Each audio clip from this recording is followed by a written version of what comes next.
কুমিল্লার Mainamati war symmetry থেকে দ্বিতীয় বিশ্বযুদ্ধে নিহত ২৪ জন জাপানি সৈনিকের দেহাবশেষ সরিয়ে জাপানে নেওয়ার কাজ শুরু হয়েছে। সকাল থেকেই সমাধিস্থলের মাটি খুঁড়ে সৈনিকদের দেহের বিভিন্ন অংশের হাড় সংরক্ষণ করা হচ্ছে। এই কার্যক্রমে জাপানের ৭ সদস্যের একটি ফরেনসিক বিশেষজ্ঞ দল অংশ নিয়েছে। বিস্তারিত ডেস্ক রিপোর্টে।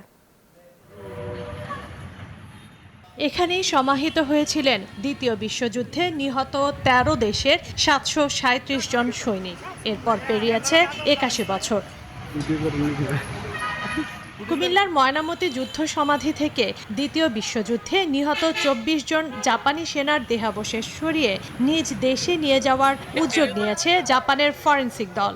এসব সমাধিতে পাওয়া স্মৃতিচিহ্ন নিয়ে যাবেন তারা।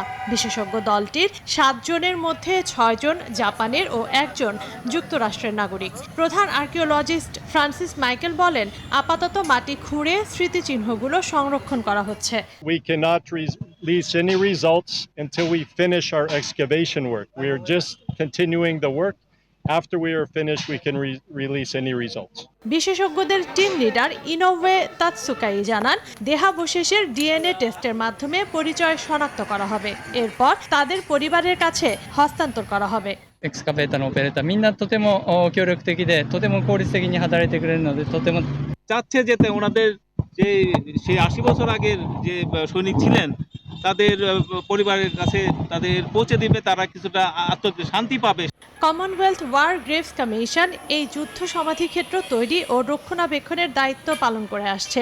দেহাবশেষ স্থানান্তরে জাপানিজ দলকে সহযোগিতা করছে কমিশন। সায়েন্টিস্ট অ্যান্ড স্পেশালিস্ট এসছেন, আজকে একজন চলে যাবেন, হয়তো এই ৮ জন শেষ পর্যন্ত কাজ করবেন।